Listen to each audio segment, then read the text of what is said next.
Hey everybody, I'm back. I had to take a little break to, my Postmates finally got here, so I took a little break to eat dinner. I'm feeling rejuvenated, and so let's move into the Real Housewives of Orange County. This is episode 9 from season 13. And, last episode we left off with Kelly calling Emily's husband Shane a little bitch and a dork, but the bitch word is what set Emily off. And the episode picks right back up where we left off. The fight continues, and Kelly's still saying, you're a little bitch to Shane and Emily in her red jumpsuit. And it's like, oh, fucking kill you! This is my husband! This is my husband! And it's like, yeah, it's your husband, but why don't you see what happened before you go right to murder, Emily? And you're also an attorney, so I don't think it's advisable for you to be making statements like, I'll kill you, on national TV. It just doesn't seem like a super good idea. And Tamara went upstairs for a quick second, so she's completely unaware of anything that's transpired from the point where Kelly and Shane got into it to Emily threatening manslaughter. And Emily catches Tamara up and Vicki, summarizing the fight as, she just called my husband a bitch. And it made it seem like Emily did this for no reason. And, when she said this, I was like, Emily, was he not acting like one? I mean, he inserted himself into somebody else's situation. Although Steve is elderly, I think he would have been able to handle himself. In fact, he was in the process of walking away from Kelly. I don't think Kelly was going to follow after him or anything like that. So there really was no reason for Shane to insert himself into the situation. He wanted a fight. And that's what girls usually want to do, which might put him in the same lane as a bitch. So I don't think Kelly was far off in calling him that. And the thing is, she's all riled up, and Vicki tells Kelly, she says Kelly fights dirty, and the thing is, Vicki's not wrong. Kelly does fight dirty, and the problem with people like Kelly is that because she's like that all the time, and she says low blows all the time. I mean, they flash back to her calling, somebody a see you next Tuesday. They flash back to all of her nastiest moments, her telling Tamara no wonder her daughter doesn't talk to her and things like that. The problem now is that when it's justified, everybody's just like, well, that's just Kelly, she's a mean person.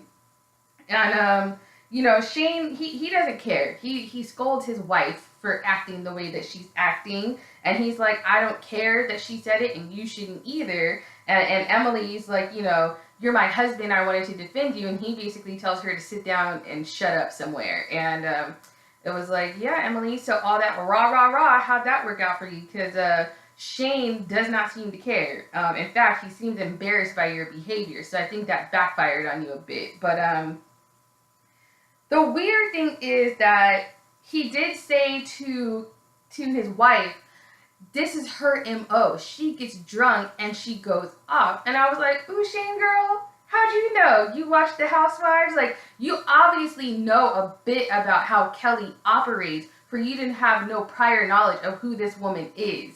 And I don't think it's because your wife told you. I think that you're a secret lover of the Real Housewives of Orange County. You probably encouraged your wife to, get in here so that you could, you could get your housewife on. It's okay. Peter Thomas in Atlanta, he's the same way. You don't have to hide it. If you want to be part of the girl, ooh, and Mimi called Peter a bitch. You see the similarities here? There's too many similarities.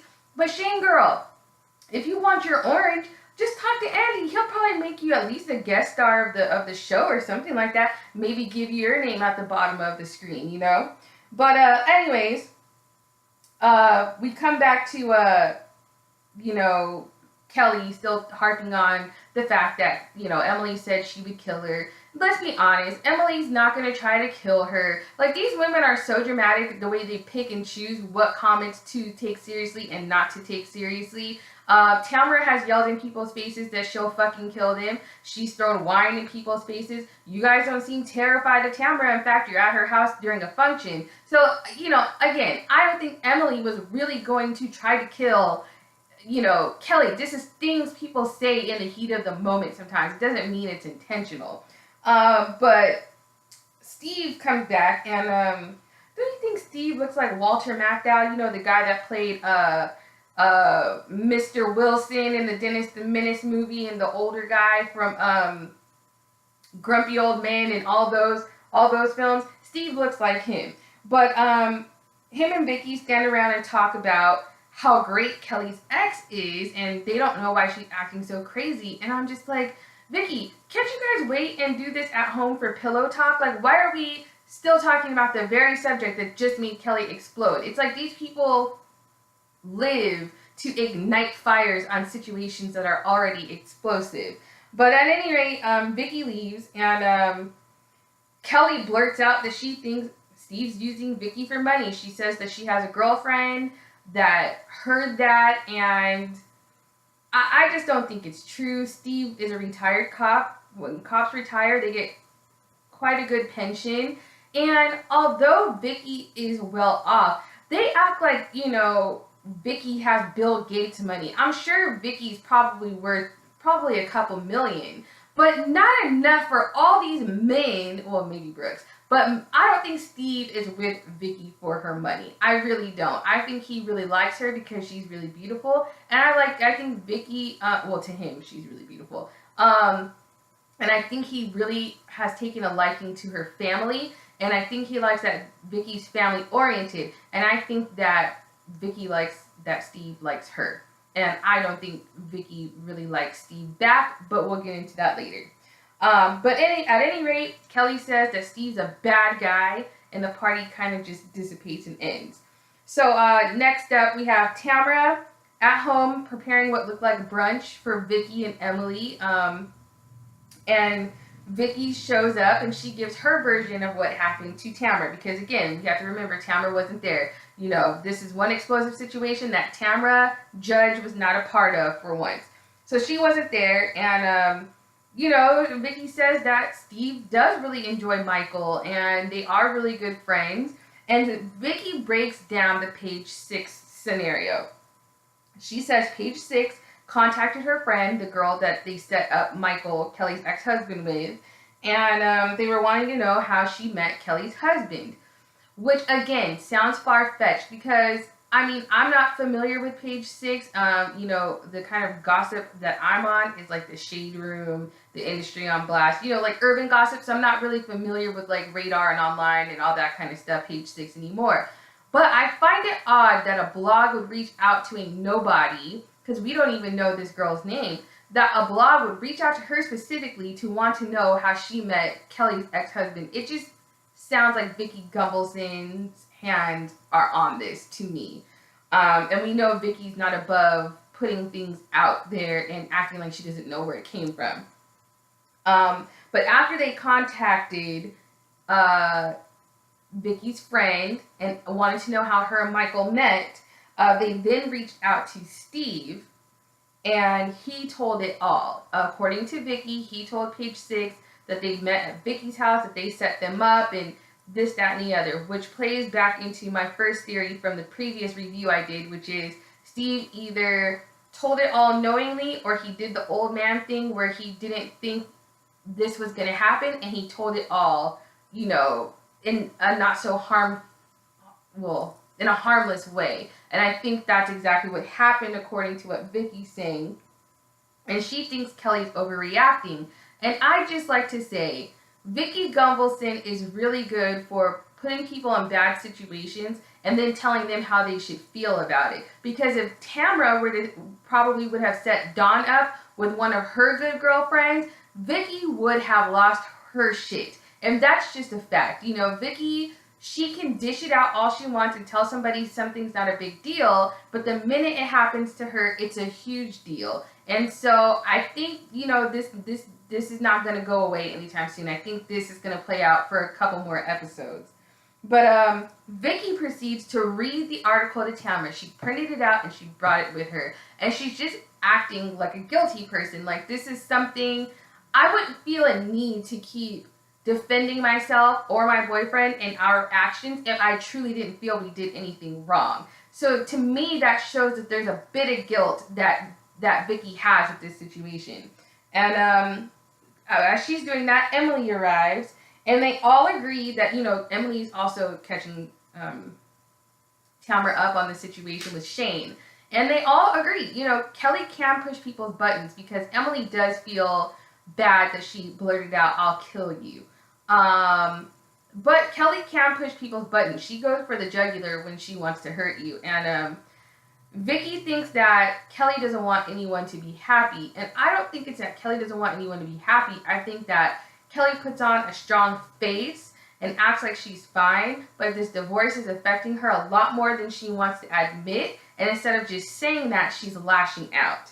But Tamara tells Vicki about the rumor that Kelly heard that Steve is after her for her money. And Vicki says the same thing. She thinks it's dumb, and she thinks that she doesn't have enough money for all these men to be gold digging after her. So she's kind of, resolved with that. Shannon's headed to a blind date that was planned by the matchmaker, and it looks like she arrives at what looks like the St. Regis to me, and she wobbles in,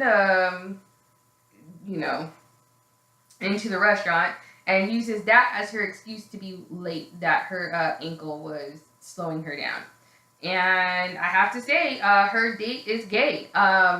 He's a gay man. I don't know why he's on a date with Shannon, or maybe he's bisexual. But, he definitely, my gaydar went off with him. And that's no shade. Whatever, but I don't think that he's there for Shannon. I just don't. And Shannon orders her usual drunkard drink, the Tito's with lime juice, and he proceeds to order a similar drink. And he also looked like the brother, that movie with Vince Vaughn and Jennifer Aniston, The Breakup. He looks like the brother, the singing brother to me from that movie. But he says that he was married for 30 years. And he says after his divorce, he cried for a long time, and that the ASPCA commercial with the Sarah McLachlan song was a trigger for him. So, yeah. Shannon says that she's not used to sensitive men. That's the word she used. And that she doesn't think it's going to work out because he has cats, and she doesn't like kitty litter. And because she thinks he's gay, and she's just not saying that. So, the good thing is she popped her dating cherry, and, she got her feet wet, and, she should go on more dates. She shouldn't be scared of it anymore. So, that's the one good thing that came out of this blind date. So, we see Emily. She calls Kelly to schedule a talk, and I think that's for the best. I mean, I don't think either of them meant for things to go as far as they went that night. And Gina meets up with Emily. And she says that her and her husband couldn't figure it out, and they were just fighting all the time, and that, they were both trying to figure out if they should stay for the kids or if they should truly work on things. And the more that they stayed together and tried to force it, the more they were fighting. So they both just decided to part amicably. And she said she didn't want to wait for forever to prolong the inevitable, which sounds like she knew that they were going to end up in divorce somehow. And I think she wanted to hurry up and agree to divorce before he came to her and was like, I want a divorce. That's what it sounds like to me. But I'm speculating here. So we see Steve with Vicki, and he surprises her at a restaurant for her birthday with her family, and even worked with Michael, her son, to have her brother fly in. So I thought that was really cool. And Vicki lives for that sort of thing. Her love language is people doing things for her and making her feel special and things like that. So he definitely did that for her. And she made it awkward, though, by saying she wants to marry him and that she wants to see his medical records if he ever claims to be sick. And, the man's mother was there. And Vicki, just because you were dumb enough to believe that Brooks had cancer when everybody else knew he didn't, doesn't mean that Steve's that kind of man. Steve is an upstanding senior citizen. I don't think he plays those kind of reindeer games. I just don't. But she says that she doesn't care about things and that she would date a trash man, and I believe her, simply because he did well, but he was not as successful as Vicki. At least that's what she claimed when they were married. And Brooks, I believe, was unemployed and she was with him. So I believe that. I think that she wouldn't care if a man didn't have a job as long as he was at home and being attentive to her. That's the kind of woman she is. And I think because she has money, and I always say, if I had money, I would definitely date, how do I say this without sounding terrible? I would definitely date, below my economic bracket if I fell in love with somebody like that, because when you have money, you don't really have to worry about those things as much. And, when you don't have millions of dollars, you do tend to look for a mate that's going to be financially stable, as financially stable as you are, if not more, because it's 2018, the economy sucks, and people are struggling out here to survive. But I do believe that when people have money, that men and women, they don't have to worry about those things as much. It's like you can fall in love with the hot, trash guy and not worry about his $20,000 a year paycheck because you got y'all. So I believe Vicki when she says that. But, she claims that Kelly said that Kelly's just jealous of her and Steve's relationship because that came out of Kelly's mouth. And, Kelly may or may not have said that, but it just doesn't seem like something Kelly would say, because Kelly doesn't strike me as an envious person. She's too wrapped up in herself and alcohol to be envious in that way. So I don't know, Vicki. Vicki's perception of things can be really warped. But Vicki ends up meeting up with Shannon at that kook Dr. Moon's office due to her foot swelling. And, rich people, this is something else they do. They will pay for the weirdest things, because I know Dr. Moon is not accepted by most insurances. It's alternative medicine. I mean, insurances barely want to cover acupuncture these days, let alone some kook named Dr. Moon sticking his fingers up your butt and in your abdomen to see what kind of emotions your organs have. I mean, come on. But anyways, and Vicki, didn't you, when you and Shannon weren't friends, didn't you say the man's kooky and you got rid of your vase of lemons because you were like, this is crazy witch doctor shit and I'm a believer in God? I could have sworn you said all those things. So my, is it not funny that you're back in Dr. Moon's office letting him jam his fingers into your abdomen to see what your liver is angry about? But I digress. I was bored, so I don't really know what happened on this part. I stopped paying attention. I responded to a few text messages because I didn't care. So, we move on to Emily I guess what is important in that scene that they touched on later on is that Vicki says she has an angry liver because there's a man that made her angry. And I'm just like, girl, we're 2 seasons past Brooks, and you're in a new relationship, you gotta let that go, because eventually Steve's gonna start to feel crowded in the room with your bitterness towards Brooks and his ghosts of the past, So anyways, Emily's FaceTiming with her mom. And at first I thought this was just a phone call that, either her mom already knew about the divorce or they were just going to shoot the shit. I did not realize she was going to reveal to her mother during this FaceTime conversation that they were getting divorced. I was just like, ugh, this is awkward. I felt like an intruder in this scene. But, she breaks down, and I would hate to have to be so far away from my mom and not have her comfort in a time like that and have to get her comfort through FaceTime. I feel for Emily because, I'm sorry, for Gina, not Emily. I feel for Gina because it just seems like maybe she doesn't have many family or friends out in Orange County. I could be wrong. Maybe she's just being very selective about what she's sharing in her life, but I did feel bad for her about that. And, she says that her husband is her best friend, and she keeps on reiterating that, and it's almost like she's trying to convince herself of that. I feel like this man has betrayed her in one way or another that she's not copying to. The fact that she's still defending their friendship and things like that. It's like she's almost acting too okay with the fact that she's getting divorced, and it's suspect to me. But she tells her mom, like, God, what is dad gonna think? And her mom tells her, you have to make a decision for yourself. You can't worry about what other people are gonna think. You just have to go for it and do what's gonna be best for you and the kids. And I think that was good advice. So Emily and Kelly meet at the cutest little cafe in what looked like Laguna to talk. And, Emily admits that she thinks Shane was in the wrong place at the wrong time. And it was like, no, girl. He did not have to respond to anything that was going on with Steve and Kelly. In fact, he could have walked away. He felt the need to be Captain Save a Senior Citizen and insert himself in the business. So this is why he got called a bitch.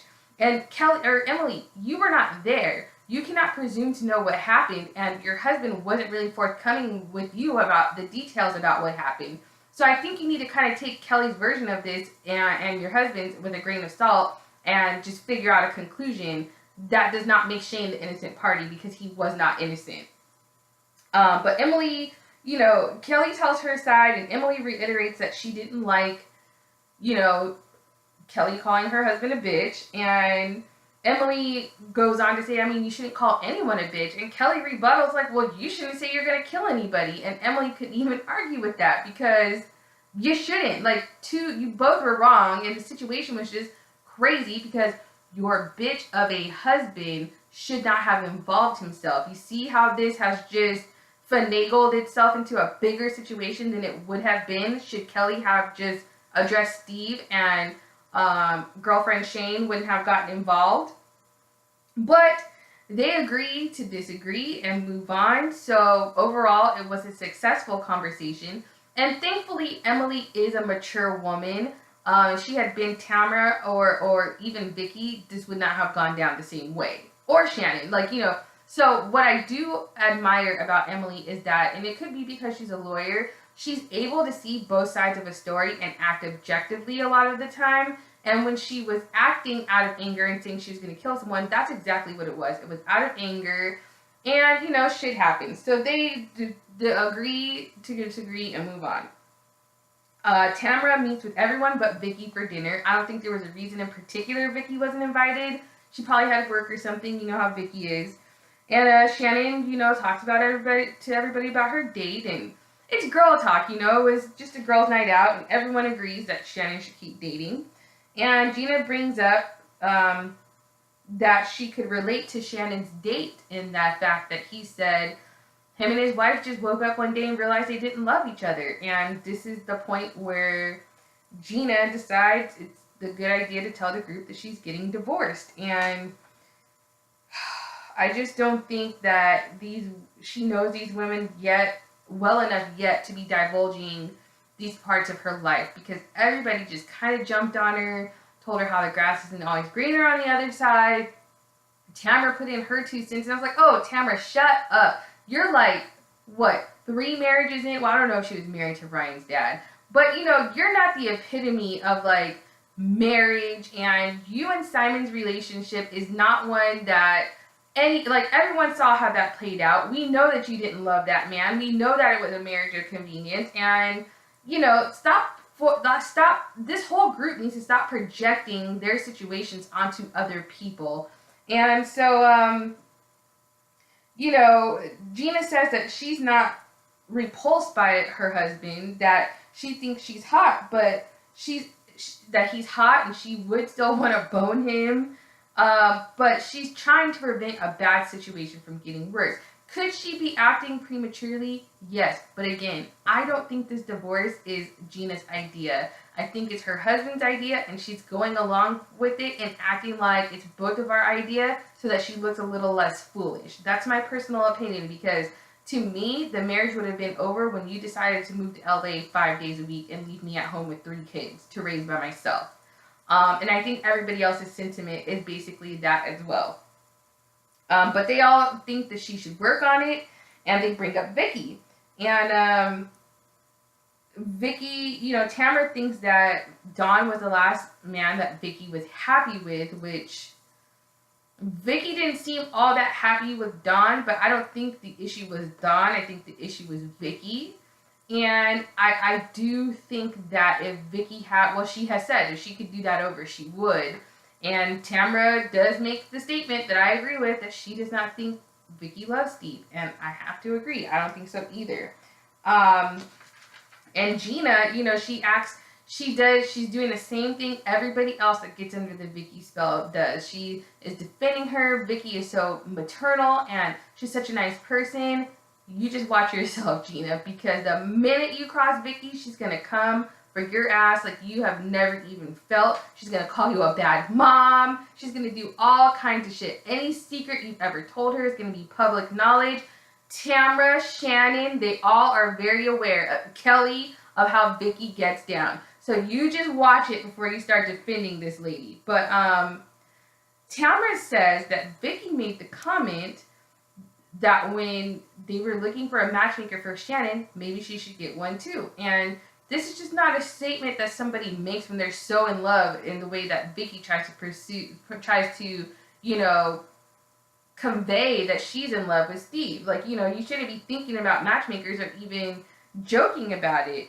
And Shannon brings up that at the Dr. Moon visit and how Dr. Moon asked Vicki why she has anger, and she said it was because of Brooks.